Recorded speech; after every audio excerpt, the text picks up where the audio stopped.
L'acte 4, scène 12, concernait les subventions versées aux associations et organismes pour 2021. Cette question mériterait sincèrement d'être vue de façon beaucoup plus en amont et pas simplement par les élus et quelques agents de la ville. Nous notons qu'il y a de moins en moins d'associations sur la ville de Chelles. Certaines associations ont tout simplement disparu. D'autres, bien évidemment, ont été créées, mais il y aurait une analyse à faire puisque le bénévolat est en perte de vitesse. Il est en perte de vitesse malgré les besoins de plus en plus importants des familles chelloises, que ce soit dans le domaine de la culture, du social, de l'éducation, du sport et tout ce qui peut œuvrer dans la vie de la cité. Nous avons posé une question au maire sur les critères mis en place pour l'attribution des subventions. J'essaie de répondre en bloc. Donc, sur le comité de suivi, ce que j'avais dit, c'est qu'à l'échelle globale, effectivement, le CESEL pourrait y prendre sa part. D'ailleurs, j'y reviendrai tout à l'heure, mais en gros, voilà, l'idée, c'est de le réactiver entre guillemets à distance, mais de commencer à pouvoir permettre au monde de travailler. Donc, le maire, effectivement, nous avions posé la question sur le CESEL, puisque les subventions accordées aux associations, il serait bien que ça soit beaucoup plus transparent et que ça ne soit pas dans un cadre restreint entre des élus et des agents de la ville qui attribuent les subventions aux associations. Pour les associations, le comité de suivi, en fait, c'est les élus en charge de cette question autour de Philippe Maury, mais surtout les agents de la ville, donc autour de la direction, et notamment Rachel Bourgeon, qui suivent l'association et au fil examine bien sûr leur demande de subvention. Vous savez qu'on ne donne pas de subventions comme ça. Enfin, vous en avez voté pas mal, notamment lorsque vous étiez majoritaire.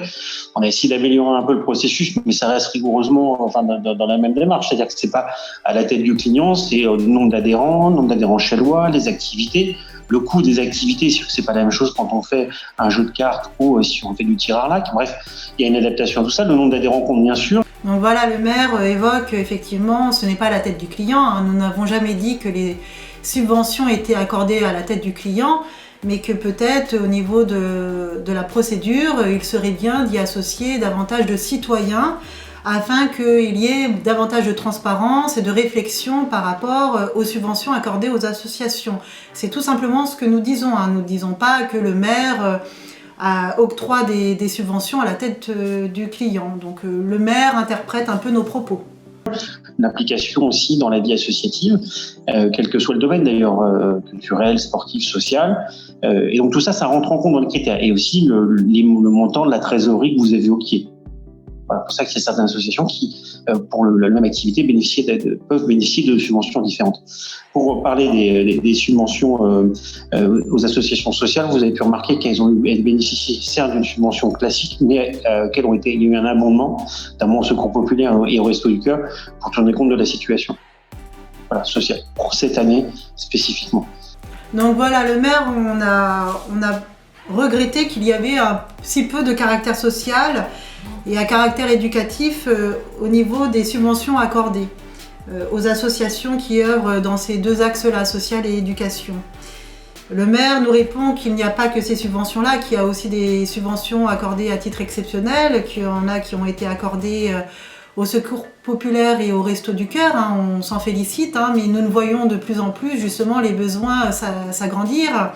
Dernièrement, il n'est pas sans savoir que de nombreuses associations se rassemblent, des citoyens en prennent part aux les collectes alimentaires faites pour les étudiants, puisque nous voyons de plus en plus de jeunes souffrir, être dans la précarité, ne pas manger à leur faim, être aussi dans un contexte psychologiquement difficile par rapport à ce confinement, reconfinement, déconfinement.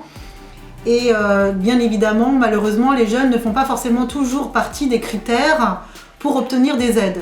C'est pour ça d'ailleurs que certains de nos élus à une échelle un peu plus haute revendiquent le fait que nos jeunes puissent avoir le minimum de ressources, notamment le RSA, pour pouvoir subvenir à leurs besoins.